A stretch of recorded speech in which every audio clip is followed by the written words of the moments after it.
There's a relatively long history of populism in Australia. There have been forms of agrarian populism in rural Australia from the mid-19th century onwards, with such early populists supporting colonial independence and then later rallying against the evils of cities, which were seen as centres of vice and inequity. The state of Queensland is almost the heart of populist thought in Australia. It tends to produce the most populist actors, as well as giving support or giving the highest levels of support to populists. For example, Pauline Hanson and a One Nation party. Weir, in 2000, argues there are a few reasons for this, circumstances that have come together to provide a congenial environment for populism in Queensland. So the first is demographic factors. Overall, there's typically low levels of education, there's low numbers of non-English speaking migrants. Factors that we can see also play a role, European populism, especially on the radical right. There's contextual factors, so there's low media diversity. It has the most decentralised population of any Australian state, so people aren't crowded together in cities, which we know tends to make voters more liberal. And there are cultural explanations too, such as Queensland exceptionalism, whereby the state sees itself and is often seen by others in Australia as somehow special or different. And this can lead to support for non-traditional political figures or outsiders.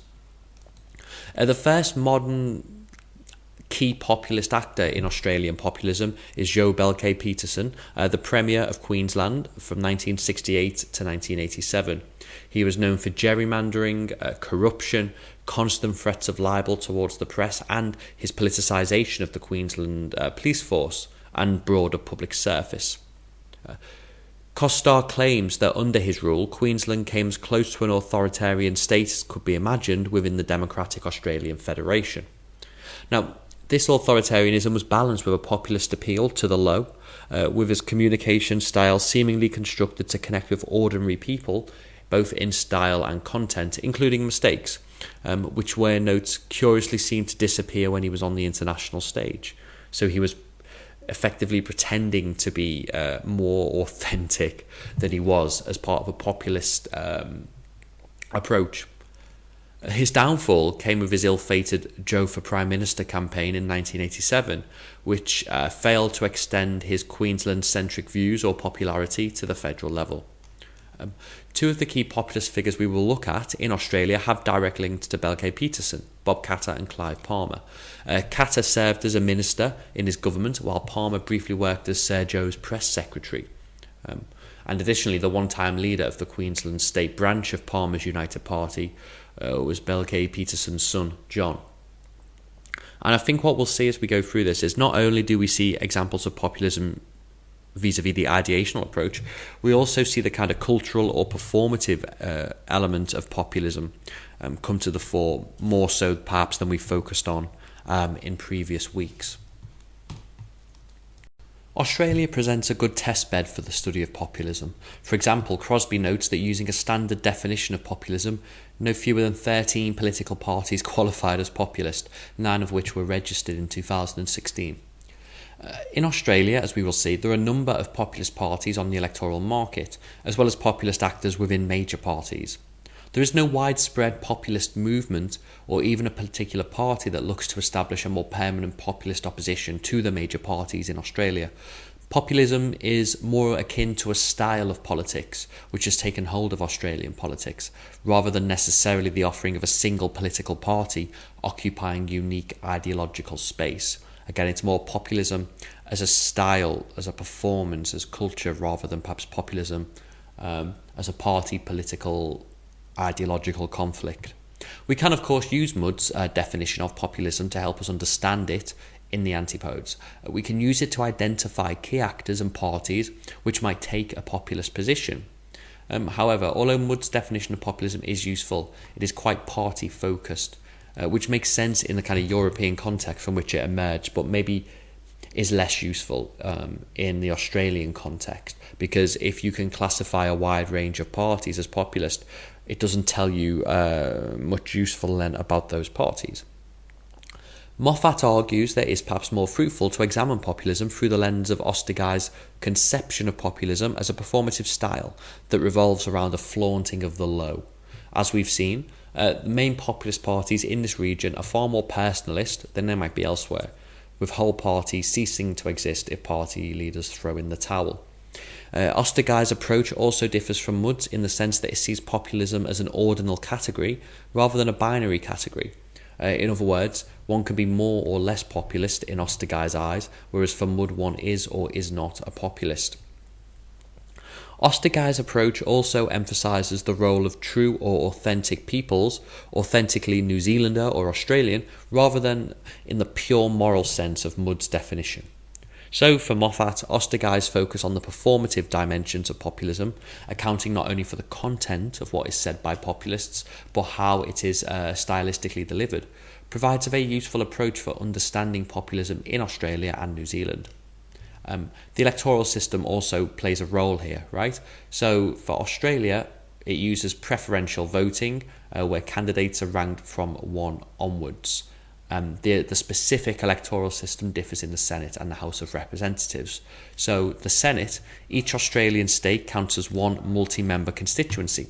12 senators represent each state, typically elected in halves every 3 years.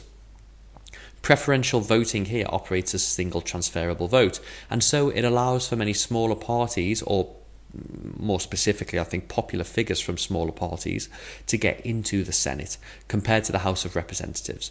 The effective threshold to win a seat is, in a normal year, a normal senatorial election, 14.3%, which equates to 1/7, so that is 1 divided by the number of seats plus 1 of the vote in a normal election. But in a double dissolution, where the whole of the Senate is dissolved and full elections are held, that drops to 7.7%, which is 1/13 of the vote.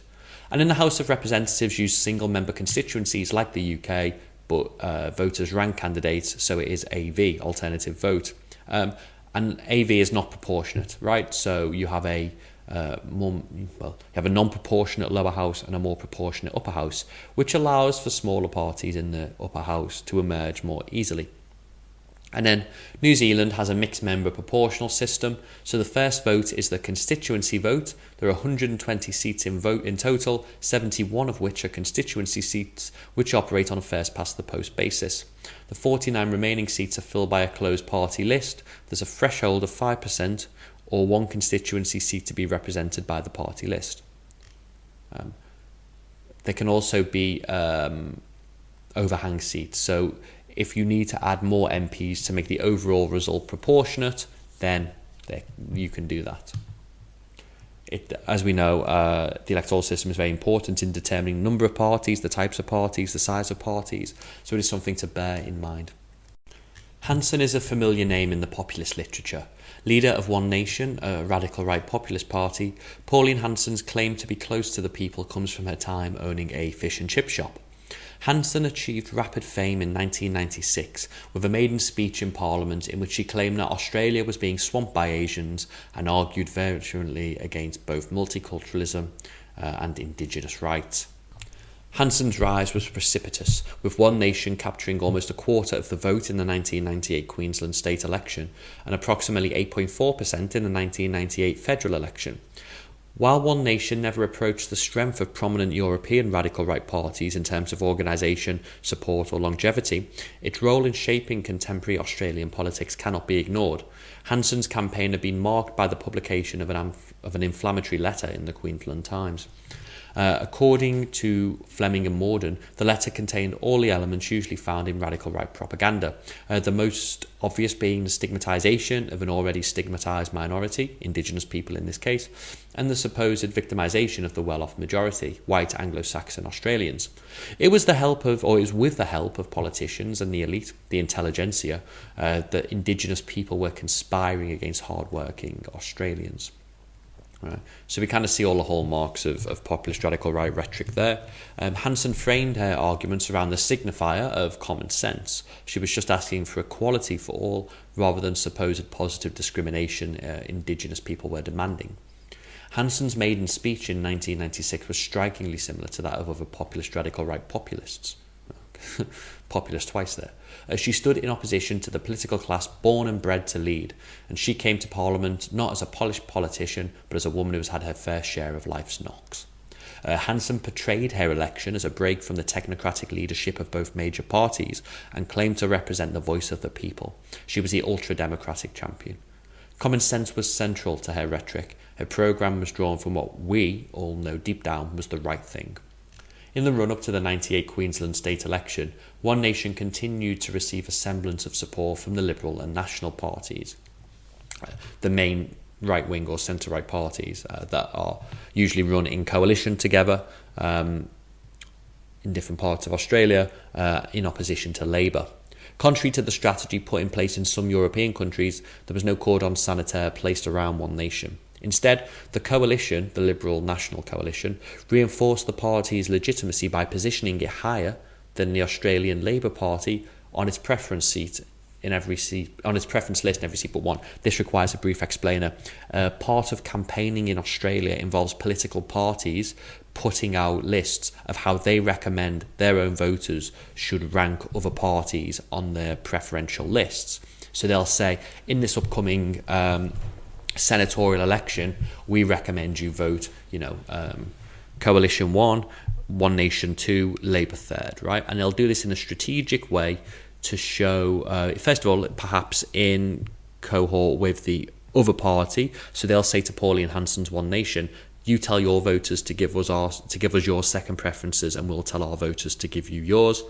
But also in a way that allows to play with the way the votes are counted to maximise that party's seat share, to prevent vote splitting and things like that. So that was important, right? The coalition reinforced, they basically were saying to their own voters, One Nation is a serious political party, we recommend you vote for them ahead of the main opposition Labour Party. As a result, in June 1998, Pauline Hanson's One Nation party received 22.7% of the first preference vote and sent 11 candidates to the state parliament, becoming the second largest party in Queensland behind the Australian Labor Party. Yet, the amateurism of the party was already proving insurmountable and made it impossible for Hanson to sustain increased scrutiny. Her fall from grace was equally precipitous. The combination of a shoddy party structure, media attacks, unfavourable preferencing from other parties, and the mainstreaming of a number of her policies and discourse by Prime Minister John Howard meant that she was failed to be re-elected in 2001.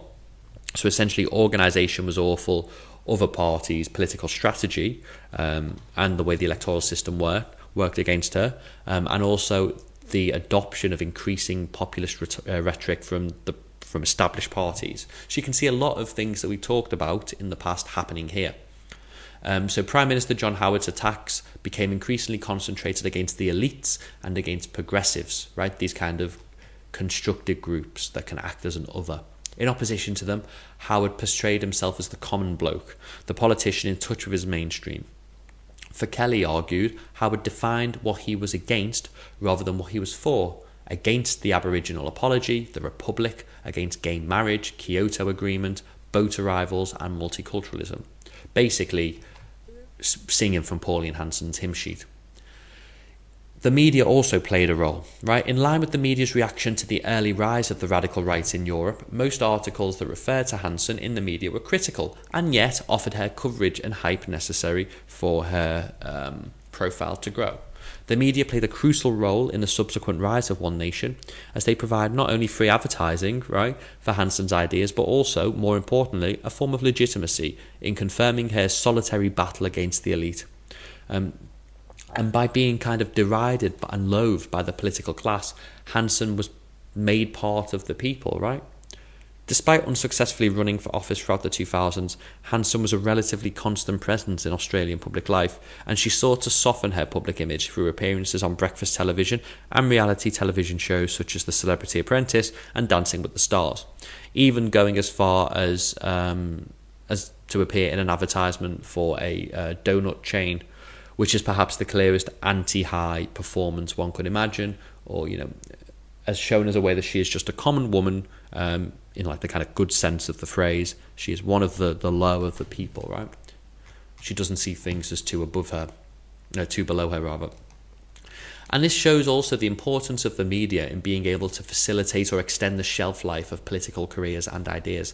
And I think we can also see parallels with what has happened to President Trump after he was banned from Twitter. Like, obviously, he has lost the election to Biden, but the fact that he's not been on Twitter and been able to kind of set or react or shape the narrative anywhere near as easily as he used to be able to before he was president, as a candidate, has meant that we just don't hear about him as much, and all the kind of consequences of that. However, Hanson, anyway, made a rather stunning and surprise return to political power in the 2016 federal election, where she was elected to the Senate after campaigning on an anti-Islam platform, with 3 other One Nation senators joining her. So the One Nation Party, at the moment, certainly it faces organisational issues, and it's not exactly the most well-organised party, but it is still surviving after its years in the wilderness. This is Bob Katter, a former National MP and now former leader of the eponymous Katter's Australian Party. He's now passed the leadership over to his son. Katter represents the rural side of Australian populism, styling himself as a maverick. Although his party is new, he has been a long-lasting presence in Australian politics, having been in the Queensland Parliament since 1974, before moving to federal Parliament in 1993, where he had remained ever since. He was a National MP from 2000 until 2001, independent from 2001 to 2011, and then leader of the KAP since then. He gained particular prominence following the 2010 federal election as one of the 4 independent MPs whose votes helped to decide who would form a minority government. Katter's ideological position mixes economic protectionism, particularly for agricultural industries, with social conservatism, whilst stylistically he is known for politically correct outbursts, particularly against homosexuals, once claiming there were no homosexuals in his electorate, as well as the occasional racist remarks and rants against feminists and environmentalists, all while defending what he calls the Australian race. His performative appeal to the lowers made him immediate favourite, however, and he uses the symbol of his cowboy hat to remind the public of his links to the land and to rural, authentic Australia. This is similar to the symbolism of Farage's pint or Podemos's ponytails, for instance. It's important to know as well that Katter the party has had no real desire to expand outside of Queensland either, right? It has no aspirations to be a national party. Clive Palmer is the most recent prominent populist to emerge in the Australian political landscape. One of Australia's richest businessmen, Palmer formed the Palmer United Party, PUP, in 2013, leaving the Queensland Liberal National Party. Unlike Hanson and Katter, Palmer's populism is neither anti-immigrant nor rural, but rather explicitly anti-major party. As Watson notes of Palmer's party in the 2013 federal election, whilst xenophobia certainly emerged after the election, prior to the election, PUP had put forward an eclectic mix of policies which did not explicitly pursue the anti-immigrant or anti-Aboriginal vote. Rather, it was the populist strand which dominated the rhetoric in the lead-up to the election. The professional politicians were too busy blaming each other and fighting, and Australia needed to bring people together, provide leadership and grow the economy. In the 2013 federal election, PUP attracted approximately 5.5% of the vote, with Palmer being elected as an MP and 3 of his senators being elected to the upper house. A success the commentators put down to large amounts of personal funding from Palmer and a strong protest vote.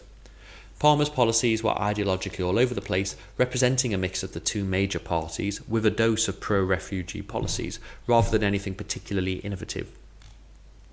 PUP's policy mixture contained some policies which would increase the size and scope of government activities, e.g. its refugee policy, whilst also including policies that would do the opposite, e.g. abolishing various taxes. The party is generous to business, pensioners, students, refugees, family, yet miserly to no one, right? So it may well therefore be the case that the party's intention was to support a series of issues which it believed it would help it attract votes from various sectors.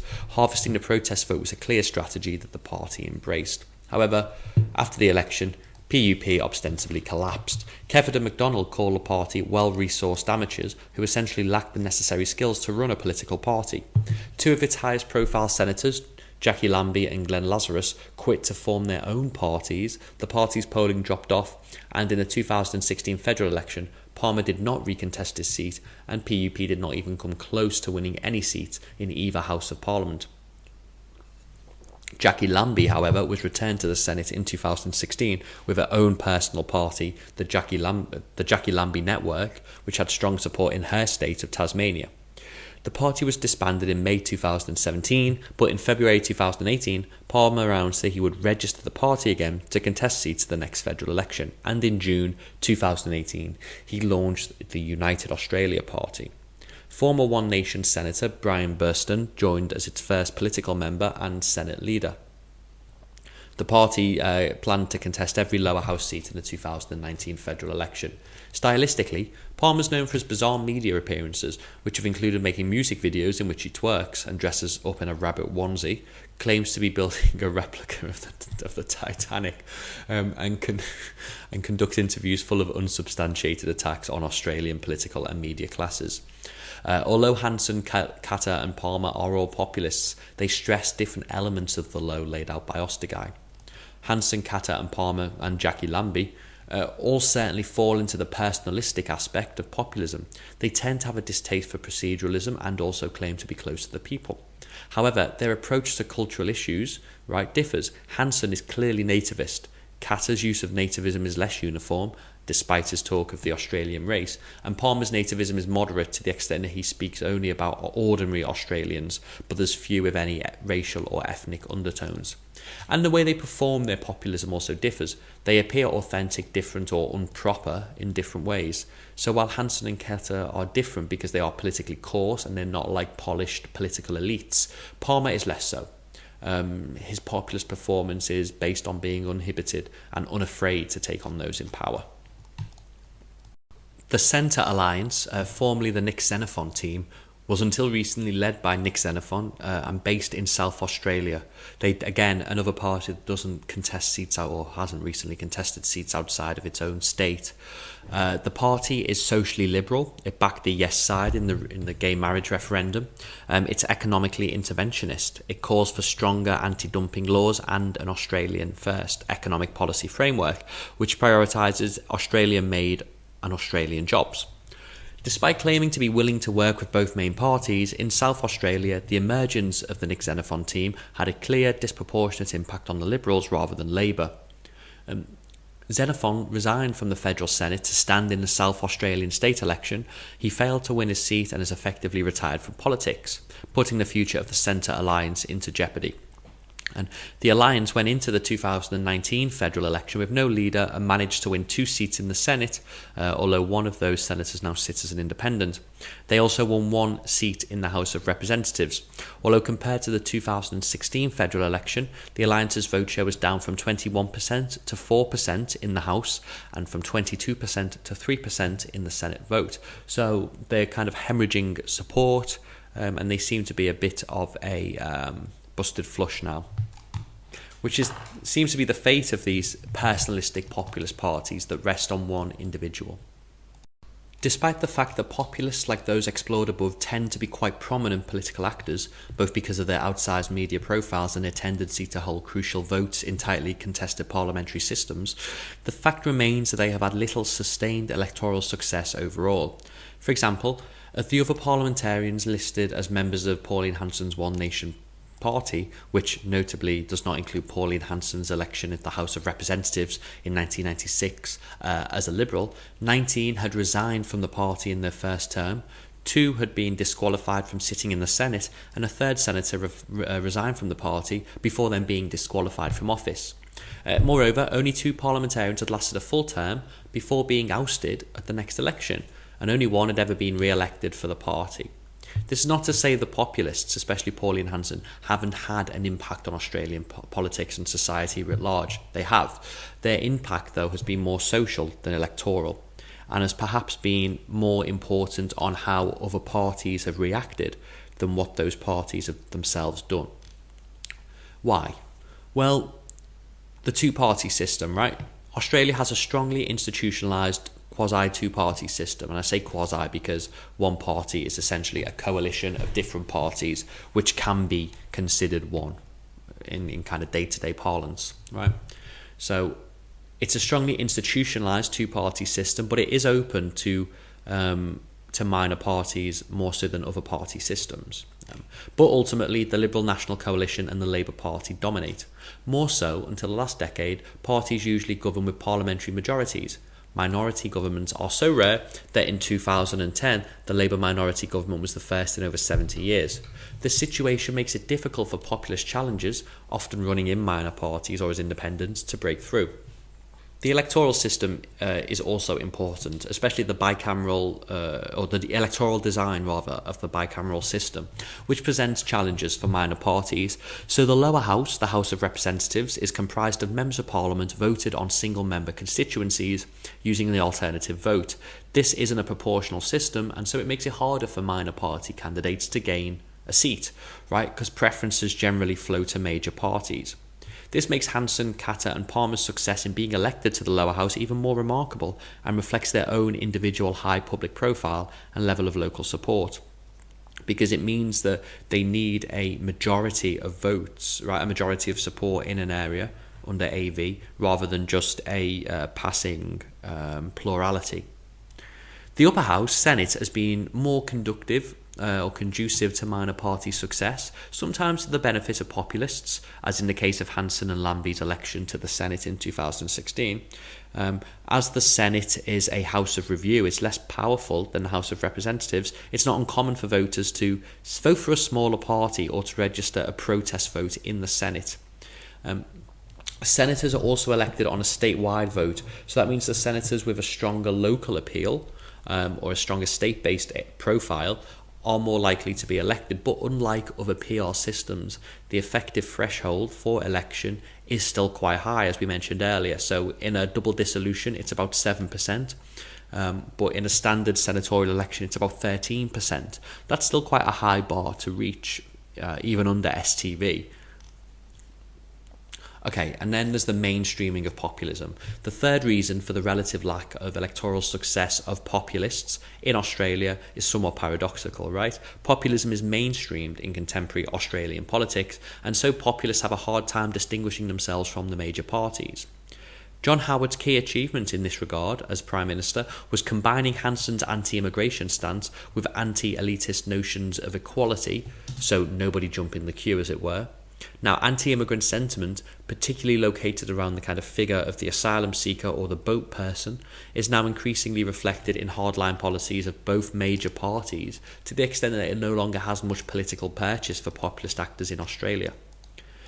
Weir argues that Howard's use of permanent populism was successful in banishing alternative populist movements at the time, similarly to how Thatcher is seen to have destroyed the National Front by being tougher on law and order issues.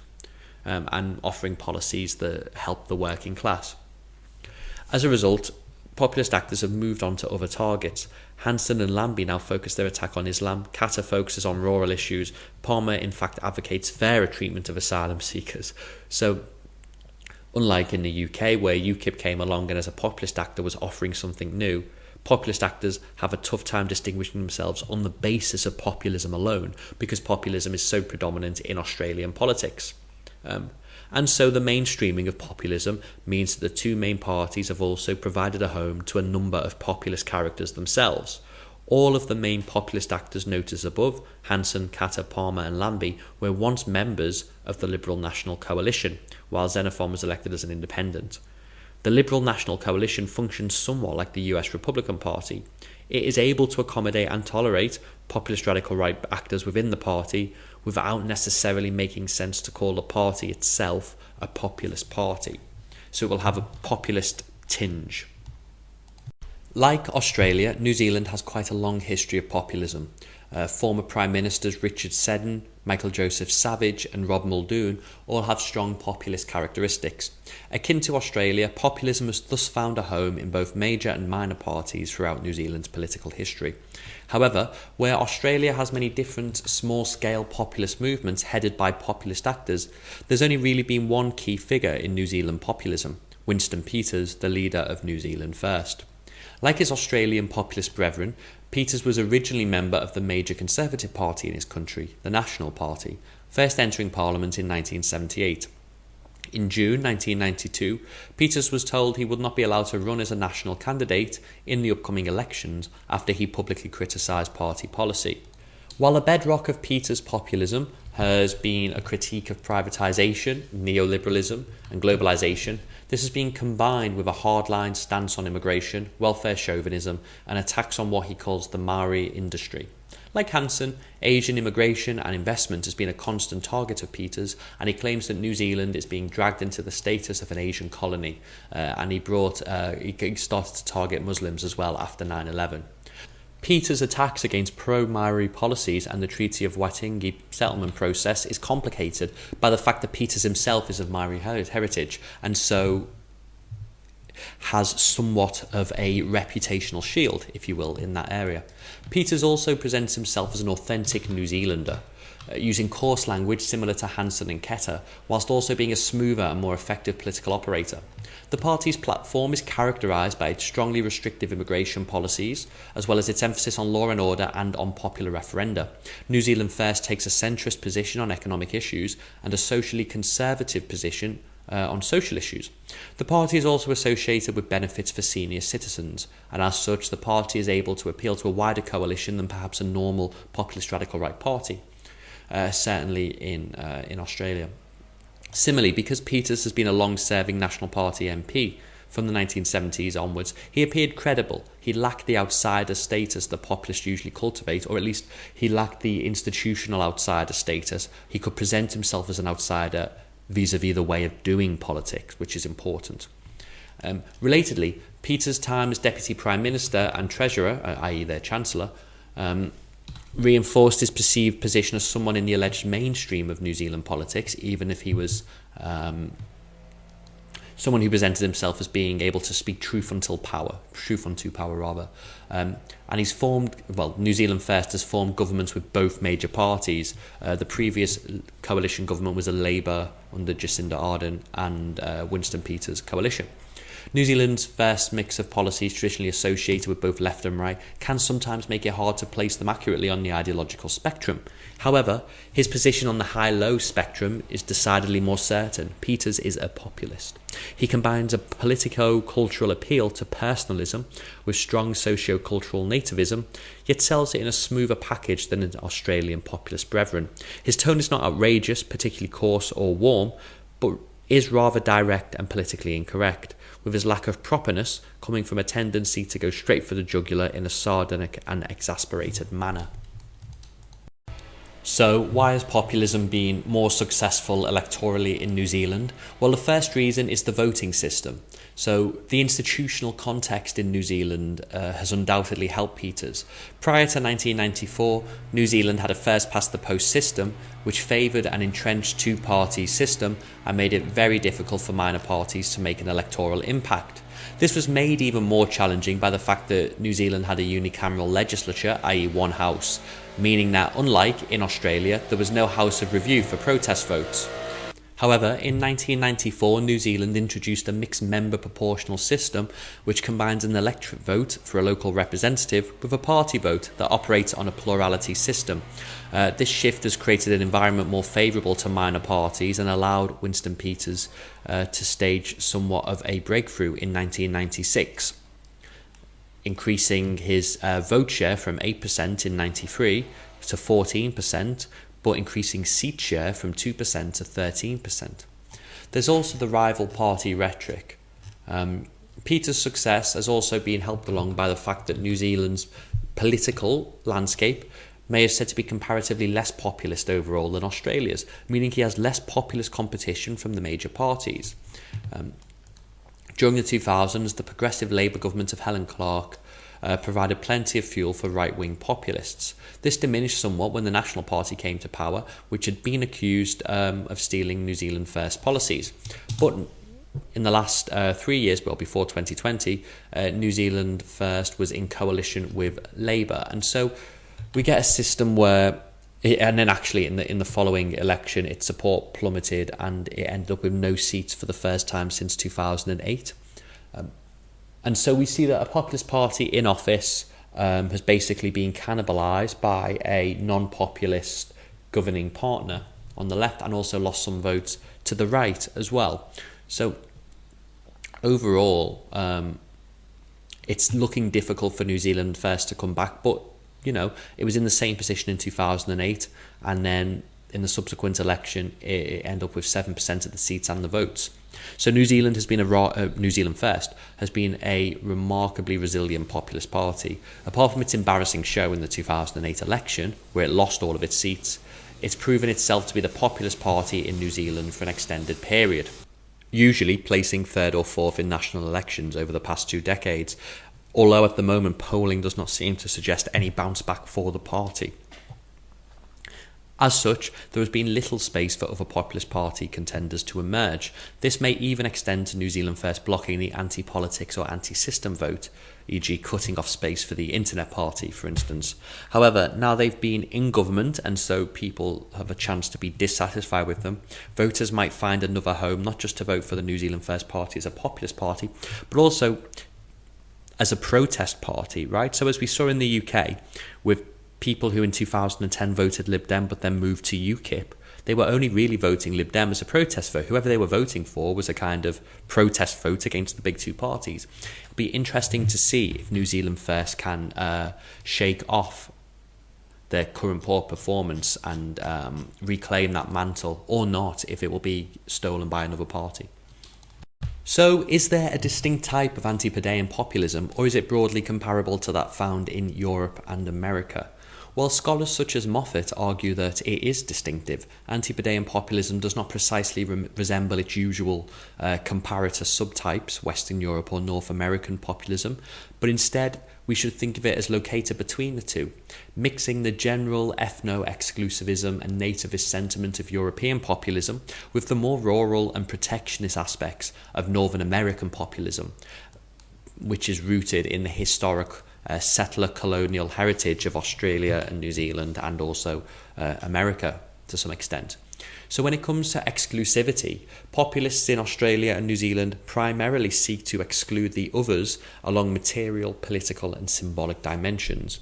This tends to be expressed ideologically through a mix of economic protectionism and social conservatism. Rather than bringing new actors into their conception of the people, like say Podemos in Spain would, Antipodean populists tend to seek instead to protect the already existing wealth, political rights and status of the people against alleged usurpers. However, who the people are and who they are opposed to is typically similar, but also different in a number of ways to their European and North American populist counterparts. So we'll explore that now. So when it comes to the people, Moffat argues that Antipodean populism's notion of the people is not that of the pure people as proffered by Mudd, but rather of an authentic people who have been forgotten or unrepresented by those at the top, as per Osterguy's definition. The bush, or the outback, holds a symbolic or mythical position in each country's national identity, whilst agriculture and the primary industries play a large role in their conception of how the economy should look. And this is despite Australia and New Zealand being among the most highly urbanised countries in the world. So whilst the rhetoric may not be as strong as the sometimes outward racism of European radical right populists, there's also an inherent understanding that the people, the hard-working people of the land, are an inherently monocultural group. It's important also that the reality does not match the rhetoric, right? So the case of urbanisation, for instance, shows how powerful the myths are. The enemy within, of the people within populism is the elite, right? A flexible signifier that can include anyone from the usual populist targets: bankers, the media, politicians, simply those who live in urban centres, right? Kind of yuppies who are perceived as soft and out of touch from the lives of ordinary Australians and New Zealanders who are seen to do a hard day's work, an honest day's work on the land. The second group the people is opposed to is the figure of the immigrant other. In the late 1990s, Asian immigration was seen as the most prominent threat to Australia and New Zealand by populists, with both Hanson and Peters stoking fears about an Asian invasion and alleging that the demography of their respective countries was changing at an alarming rate. Anti-Asianism isn't a prominent feature of European populism, showing the importance of taking geographic proximity to other countries, or geography broadly, into account. 9/11 allowed populists to expand this sphere to include Muslims and Middle Eastern immigrants more broadly. Peters raised concern about Islam's militant underbelly in the New Zealand suburbs, and Hanson turned her focus to Islam, with her 2016 maiden speech in the Senate echoing her 1996 claim of Australia being swamped by Asians, by claiming Australia was now being swamped by Muslims. The outlier here is Palmer, whose views on immigration are more progressive than either of the major Australian parties. This is particularly rooted in the fact that both countries are seen as Western Commonwealth countries in an otherwise Asian Pacific region, right? Anti-Asianism or xenophobia has been a mainstay of both countries' histories in an attempt to construct a national identity on the basis of ethnic in and out groups. This also reflects concern about boat people. The third group targeted is where Antipodean populists truly differ from their European counterparts, the indigenous peoples of Australia and New Zealand. This emerged from both countries' histories as settler colonial states, with often violent and bloody relations with their indigenous peoples, who obviously arrived on those islands much earlier. This takes the form of opposition to government assistance programs for indigenous people, arguing it is reverse racism or preferential treatment, positive discrimination. The position that was more contested amongst populist actors. So, Katter has shown great passion for indigenous rights. Palmer has made arguments about ending indigenous disadvantage. Lambie has supported the creation of dedicated indigenous seats in the Australian Parliament and claims she has indigenous heritage. However, heritage does not necessarily equal empathy. Peters is of indigenous heritage and has been one of New Zealand's most prominent critics of Maori's special treatment. Then we have mainstreaming. So, as in the USA, major parties in Australia and New Zealand have proven to be accepting homes of populists, right? And this means that populists have been less likely to have to work outside major parties to accomplish their populist goals. Populist style, discourse and favoured issues have been owned by mainstream parties, particularly in Australia, meaning there's less political space upon which populists can capitalise. Socially and culturally, there's a strong undercurrent of anti-elitism in both Australian and New Zealand culture. Anti-intellectualism is widespread in both countries. Politicians are widely disparaged, and both countries suffer from the tall poppy syndrome, where high achievers or the ambitious are cut down to size. So, while citizens may be more predisposed to supporting populists down under, it also means mainstream actors are more likely to be populist or to use populist approaches, making it difficult for obvious populist actors outside the major parties to differentiate themselves. So, to conclude, like the majority of European and American populists, populism in the Antipodes is broadly exclusive, and beyond that, it's generally located on the right side of the political spectrum.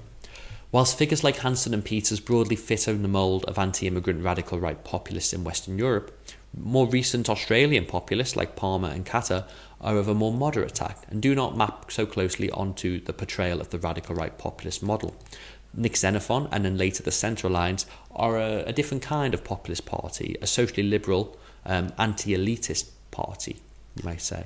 In these cases, we can confidently claim that their position on the high-low dimension, that is, their position as populists on the low, is more important than their position on the ideological spectrum. And in the antipodes, it's this performative element that is perhaps more important, or at least more useful as a way to distinguish populist actors from non-populist actors.